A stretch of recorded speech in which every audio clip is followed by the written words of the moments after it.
Don't touch it! That aircraft is dead. What do you know about fixing it? A young pilot's voice boomed across the tarmac. Mocking laughter erupted around the runway as they watched the small, brown-haired woman crouched beside the silent F-16. She didn't respond, just gripped the wrench tighter in her hands. Minutes later, the engine roared to life, flames shooting from the exhaust. The entire base fell silent.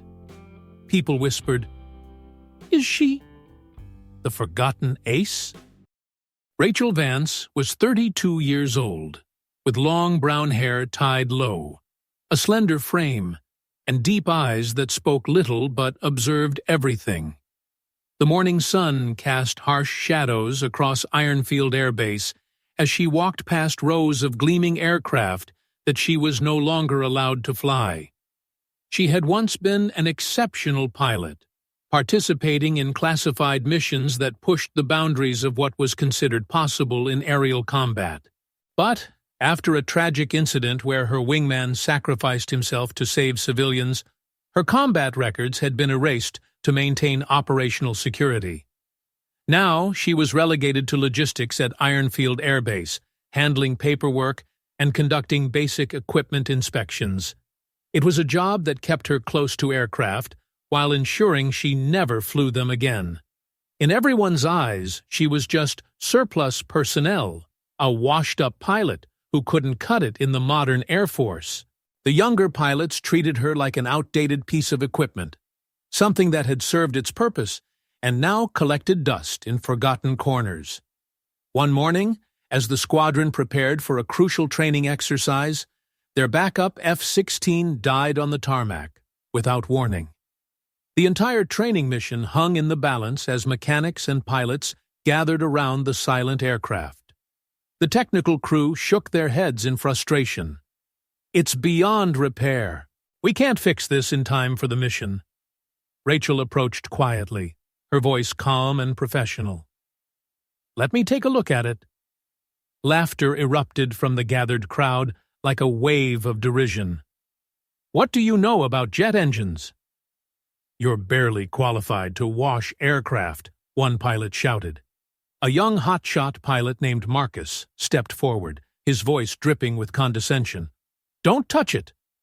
That aircraft is dead. What do you know about fixing it anyway?" The mocking laughter spread across the tarmac, carried by voices that had never known failure or humiliation. Rachel simply knelt down, removed her gloves, and placed her hands gently on the aircraft's fuselage. She opened the engine compartment with practiced movements, checking fuel lines and electrical connections with the focused precision of someone who understood these machines at a fundamental level. Her eyes tracked every component, every wire, every system, with the familiarity of an old friendship. The crowd continued their ridicule, convinced they were watching a desperate performance from someone trying to prove she belonged in a world that had moved beyond her capabilities. "She's just putting on a show," someone whispered loudly enough for everyone to hear. "Trying to make herself look important," another voice added with cruel amusement. Rachel ignored the commentary, her hands moving with quiet confidence as she diagnosed problems that others couldn't even see. She traced electrical pathways, tested connections, and listened to the aircraft with an intuition that couldn't be taught in any manual. A young airman standing nearby later recalled, "I watched her stroke the wing gently, like she was greeting an old friend. Nobody else treated aircraft that way. There was something different about how she connected with that machine." The technical crew stood back with crossed arms, convinced they were about to witness an embarrassing failure that would finally put this relic in her proper place. They had tried everything they knew, used every diagnostic tool available, and concluded the aircraft was beyond salvage. But Rachel saw something they had missed, heard something in the silence that spoke to years of experience they couldn't imagine. Her fingers found problems that instruments hadn't detected, solutions that existed beyond the scope of standard procedures. As she worked, the laughter gradually died down, replaced by curious whispers and skeptical glances. The crowd began to sense that something unexpected was happening, though they couldn't quite believe what their eyes were telling them.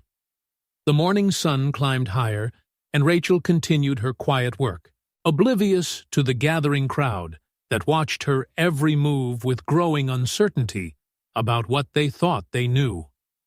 The rumors spread through the base like wildfire.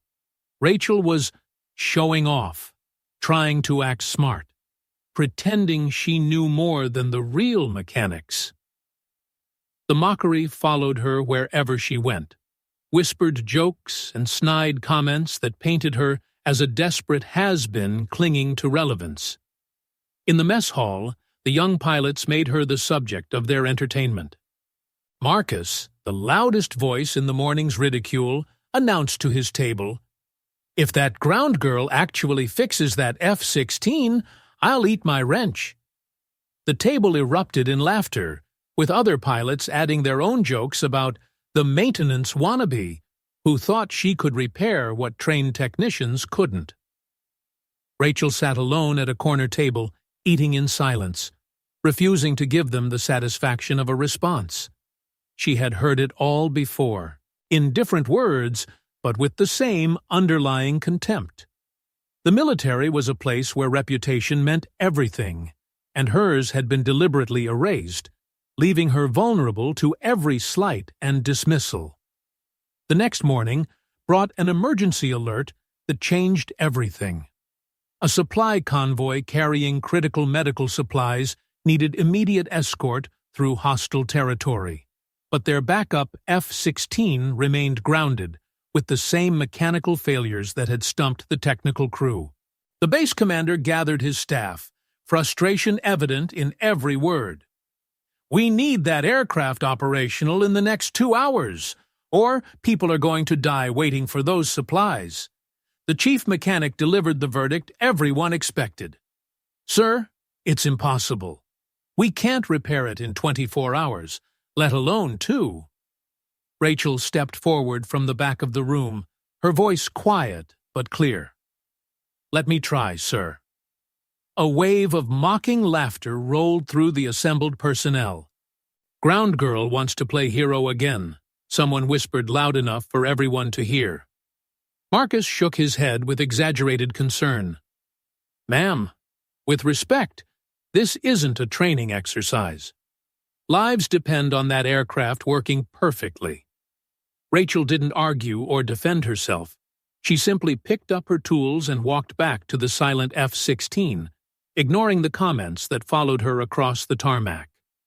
For the next hour, she worked with an intensity that gradually silenced the mockery. Her movements were precise, purposeful, like she was performing surgery on a living patient rather than repairing a machine. She bypassed failed circuits, rerouted power systems, and made adjustments that weren't in any manual. Her hands seemed to know exactly where to go, what to touch, how to coax life back into systems that had given up. The crowd that had gathered to watch her fail began to shift uncomfortably as her confidence never wavered. Her focus never broke. There was something in the way she worked that suggested knowledge far beyond what her current position indicated. Then it happened. The engine coughed, wheezed, and suddenly roared to life with a sound that shocked everyone present. Flames shot from the exhaust in a brilliant display of mechanical resurrection, and the F-16 that had been declared dead began to vibrate with renewed power. The entire tarmac fell silent, except for the beautiful sound of a perfectly tuned jet engine. Rachel wiped her hands on a rag and said quietly, "She's alive again." Before anyone could process what they had witnessed, the base alarm began screaming across the airfield. The radio crackled with urgent reports. Armed UAVs approaching supply convoy. Immediate air support required. The base erupted into controlled chaos as personnel scrambled to respond to the emergency. But there was only one aircraft available, only one fighter that could reach the convoy in time. The F-16 that Rachel had just brought back from the dead. Without hesitation, Rachel grabbed a flight helmet and climbed into the cockpit she hadn't occupied in years. Her movements were fluid, automatic, like she had never stopped flying. "You're not qualified for combat missions," Marcus shouted, running toward the aircraft. Rachel looked down at him as she strapped herself in, her eyes burning with an intensity that silenced his protests. "I don't need qualifications. I need the sky."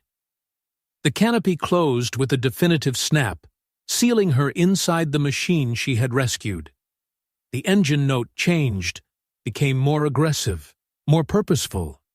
In that moment, everyone watching realized they were seeing something extraordinary. This wasn't a desperate ground crew member pretending to be a pilot. This was someone who belonged in that cockpit more than any of them belonged anywhere. The retention spike hit like lightning.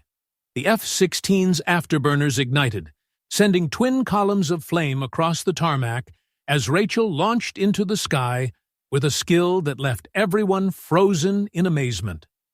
One mechanic, who had watched the entire sequence later, said with a shaking voice, "I've never seen anyone start an F-16 that fast." She moved like she'd been living in that cockpit her entire life, like the aircraft was just an extension of her own body. The sound of the jet faded into the distance, carrying with it a woman whose true identity was about to be revealed in the most dramatic way possible. On the ground, the pilots who had mocked her stood in stunned silence, beginning to understand that they had just witnessed the return of someone they had never really known at all. The sky had claimed her back, and everyone who watched knew they had just seen something that would change everything they thought they understood about the quiet woman they had dismissed as irrelevant. High above the desert terrain, armed UAVs circled the supply convoy like mechanical vultures, their weapon systems locked onto the vehicles carrying life-saving medical supplies to a remote outpost. The sophisticated drones had emerged from nowhere, using advanced stealth technology that had caught the convoy's escorts completely off guard. On the ground, the convoy commander's desperate radio calls filled the airwaves. "Mayday! Mayday! We're taking heavy fire! Need immediate air support!" The base's F-22 squadron was too far away to intercept in time. Satellite intelligence showed the UAVs were moments away from destroying the convoy and everyone in it. It was a perfect ambush, timed to exploit the exact moment when the convoy was most vulnerable. Rachel's voice cut through the radio chatter with calm authority. "Falcon Ace, engaging." The entire base fell silent. Every radio operator, every pilot, every commander who heard those words felt their blood run cold. Falcon Ace was a call sign that had become legend, belonging to a pilot whose classified missions had been erased from official records but never forgotten by those who knew the truth. The first UAV dove toward the convoy, its missiles armed and ready to unleash devastation on the helpless vehicles below. Rachel pulled her F-16 into a split-S maneuver, diving at incredible speed before rolling inverted and coming up behind the drone. Her first burst of cannon fire was surgical, precise, devastating. The UAV exploded in a brilliant fireball that lit up the desert sky, its wreckage scattered across the sand below. In the base control tower, Marcus watched the engagement on radar with his mouth hanging open. "That's impossible. No one flies like that anymore." The second UAV broke off its attack run to engage Rachel directly, its AI programming recognizing her as the primary threat. The machine banked hard left, trying to use its superior maneuverability to gain an advantage over the older F-16.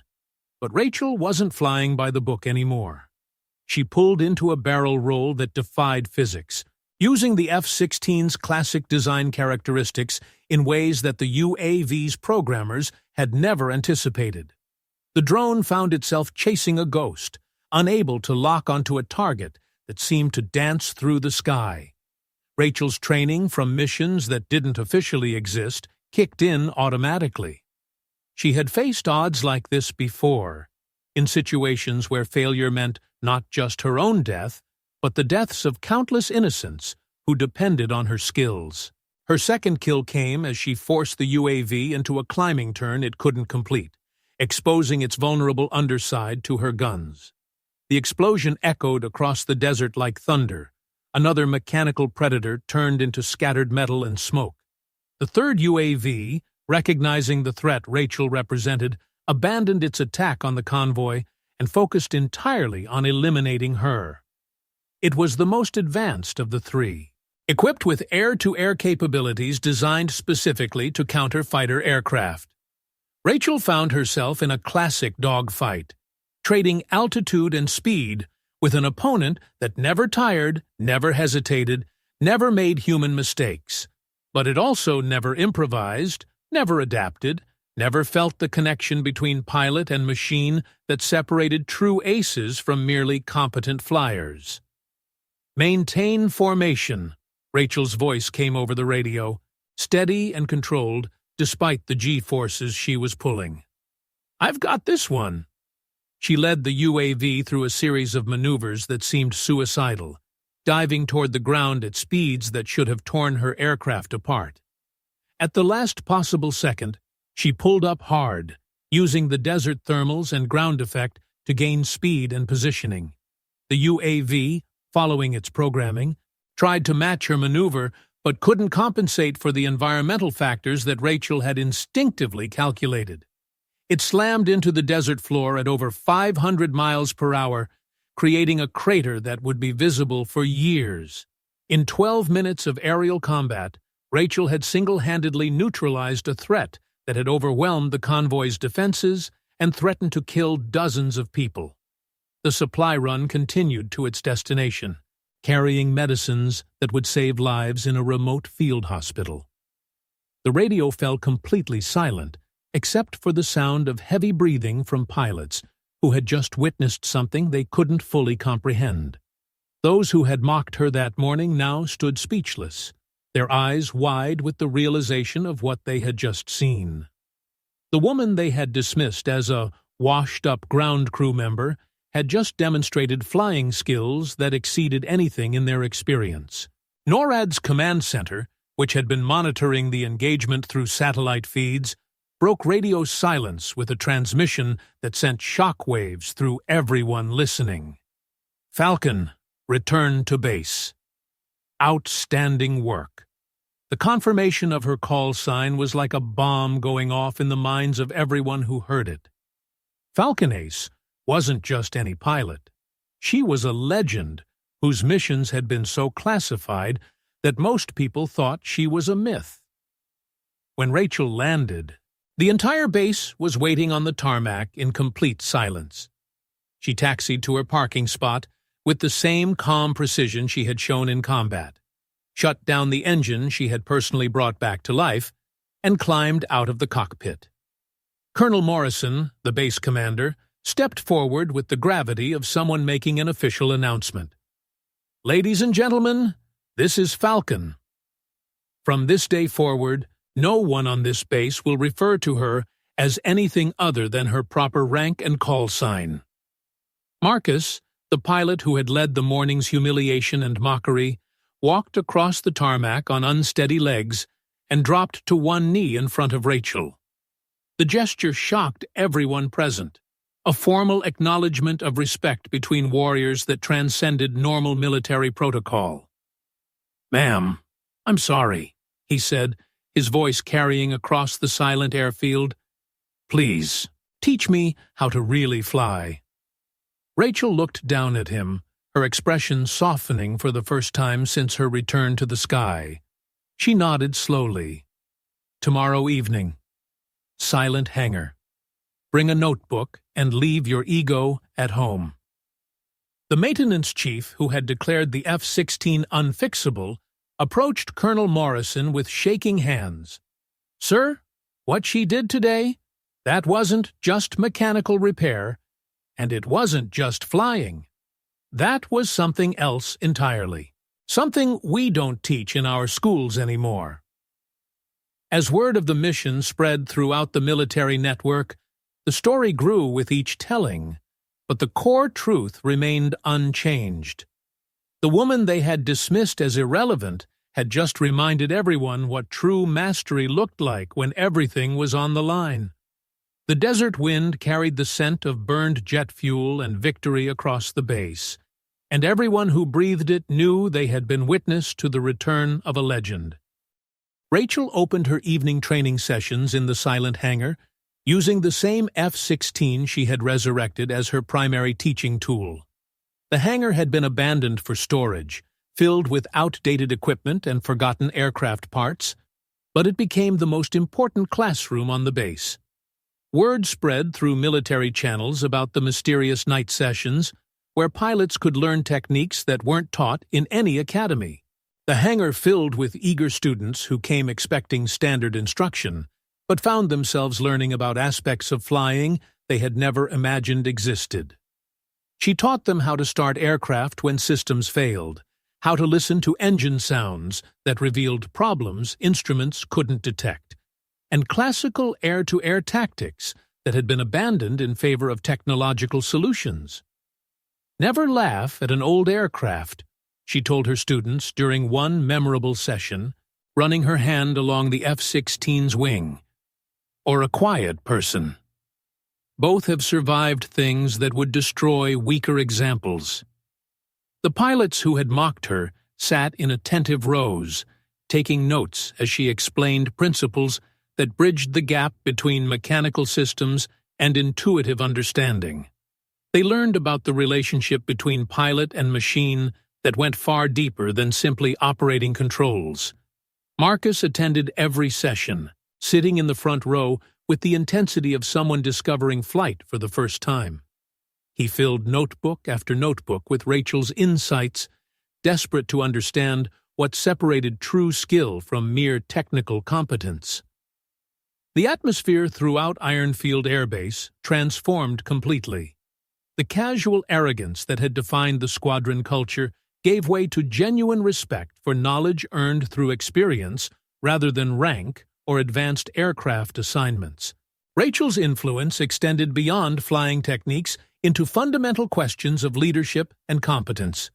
She taught patience, observation, and the wisdom that comes from understanding your limitations as well as your capabilities. "The sky doesn't care about your confidence," she explained during one evening session, her voice carrying clearly through the quiet hangar.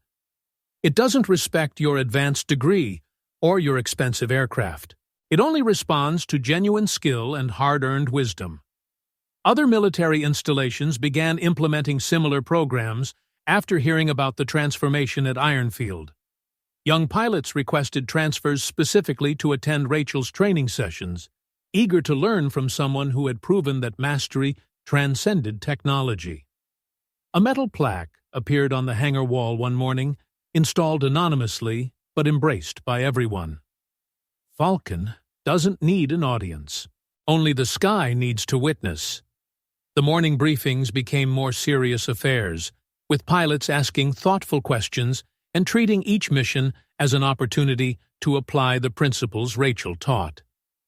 The casual attitude that had nearly cost lives was replaced by professional focus and genuine preparation. One evening, as Rachel dismissed her students after a particularly intensive session on emergency procedures, Marcus approached her with a question that had been troubling him. "Ma'am, why didn't you ever tell us who you really were? Why let us treat you that way when you could have put us in our place immediately?" Rachel looked at him with something approaching warmth. "Would it have mattered? You had already decided who I was, based on my current assignment and my silence. Actions speak louder than words, and the sky is the only judge that matters." Her response hit him like a physical blow. making him realize how much they had missed by judging capability based on appearances and assumptions rather than actual competence. The base became a model for military aviation training, producing pilots who understood that technology was a tool rather than a replacement for skill and judgment. Rachel's quiet revolution had succeeded in ways that no amount of arguing or defending could have accomplished. Comment, Falcon stands, if you believe that the quietest pilots are often the ones who truly guard the sky. Rachel never sought to reclaim her former glory or demand recognition for her past achievements. She chose to remain in the background, quietly sharing her knowledge with those willing to learn from someone who had proven herself when it mattered most. Victory doesn't come from the most powerful engine, she told her final class of the year, but from the hands that aren't afraid to touch what everyone else has given up on. This philosophy spread throughout the base and into the broader military aviation community. No one dared to underestimate quiet personnel anymore, understanding that silence often concealed the deepest expertise and most valuable experience. One morning, as Rachel walked along the flight line, dawn spreading golden light across the aircraft she maintained and occasionally flew, she reflected on how completely things had changed. The base that had once echoed with dismissive laughter now hummed with focused professionalism. Marcus approached her, his transformation from arrogant young pilot to dedicated student complete in every way that mattered. His question was simple, but carried the weight of genuine gratitude. Thank you for opening the sky for me, for all of us. Rachel pointed toward the horizon where the sun painted clouds in brilliant colors. I didn't open anything. The wind opened it. I just learned how to listen to what it was trying to teach. On the wall of the silent hangar, someone had added another inscription that became the unofficial motto of the base. Falcon never needed applause. Just the sky. The legend grew quietly, as the best legends do.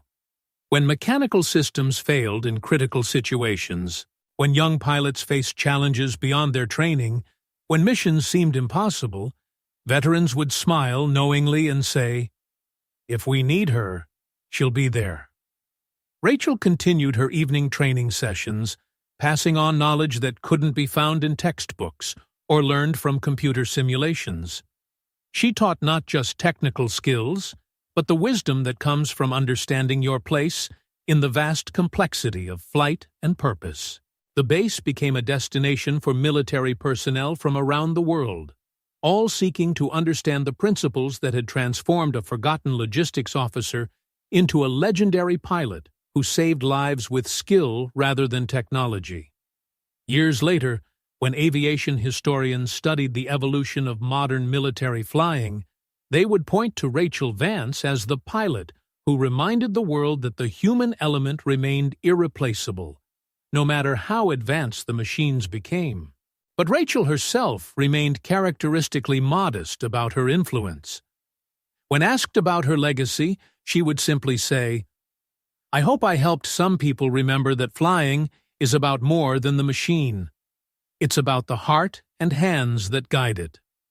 The silent hangar still operates today, its lessons echoing in training facilities around the world, where quiet instructors teach the next generation that true strength doesn't announce itself with noise, but proves itself when everything else has failed. If you believe in stories that touch the heart like this one, leave a comment. And don't forget to subscribe to SN Quiet Stories. We tell the stories that shouldn't be forgotten. Real people are creating and telling stories, not mass-produced AI.